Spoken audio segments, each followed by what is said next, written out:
All right, here we go. Part 2, Chapter 5, The Year of Billy Miller.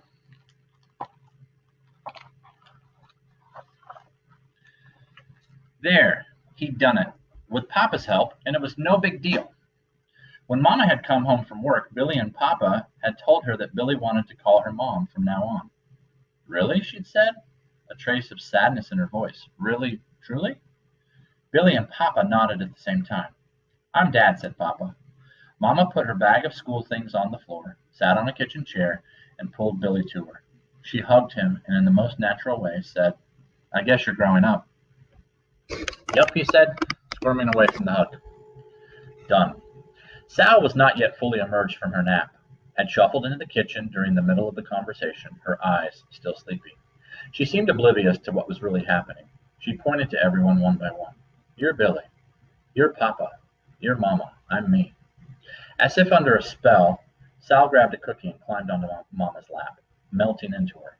Sal's eyelids fluttered, fighting to stay open. Her grip on the cookie loosened. Come with me, Papa said quietly to Billy. I want to show you something. He rescued Sal's cookie before it dropped to the floor. He snapped it in two and pressed one half in Billy's hand. For the road, he said. They didn't go far, just to the garage. The first thing Papa did was to turn off the radio. Billy noticed that the cello with arms had been pushed against the wall, partially draped with a blanket. Abandoned. All right, said Papa, clapping his hands. I wouldn't call it a breakthrough yet, but I've been working hard today, because of you. Laid out on the table in Papa's work area were several wooden cigar boxes.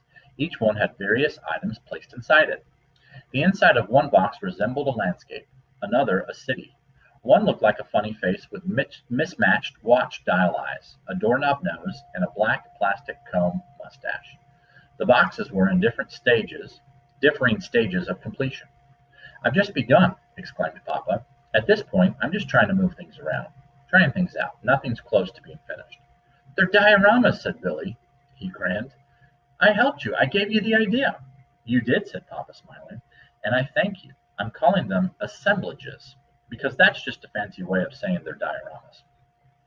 Billy felt taller somehow, bigger, shiny even. He never helped Papa in such an important way before. Papa had all kinds of things on hand to use for his assemblages. Bolts, nails, wire, marbles, foreign coins, twigs, fabric scraps. Beads, shards of glass, seashells, stones, old black and white photographs, maps. These things were on the table, in jars, little heaps and stacks surrounding the boxes. Check out this one, said Papa. He directed Billy's attention to the box at the corner of his work table. It was a face, a realistic-looking one, with green sea glass eyes, coils of wire for hair, and an intricate arrangement of small pieces of wood for skin. I'm not done with it yet, said Papa. Suddenly, the face came into clear focus. In wonder, Billy said, It's me! Yes, it is, said Papa. If it turns out, I might do one of Mama and Sal, too. You're so good, said Billy. When I'm older, I hope I'm good at something. You will be, said Papa, and you're already good at many things. Billy waited to hear what the things were, but Papa just smiled at him before making some adjustments on one of the boxes. They shared a pleasant, companionable silence. Then Papa ruffled Billy's hair. Billy could feel Papa's fingers lingering, searching, like when he checked for ticks after they went hiking or camping. Hey, mister, Papa said, you are lump-free.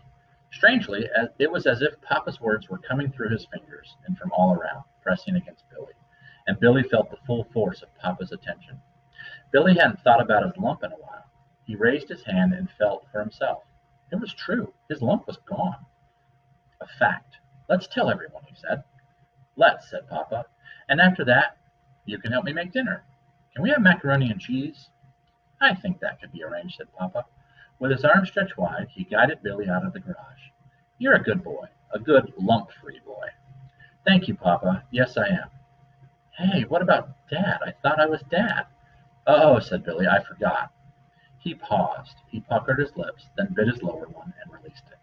I might forget sometimes, he admitted. That's okay, said Papa. You might forget what to call me, but I know you know who I am, he joked. Billy grabbed Papa's sleeve. He stared up at him. Don't worry, Dad, he said. I'll never forget you. I'm not worried, said Papa, not one little bit. And they went into the house, side by side, to spread their good news. Join me next time as we go to part 3, Sister.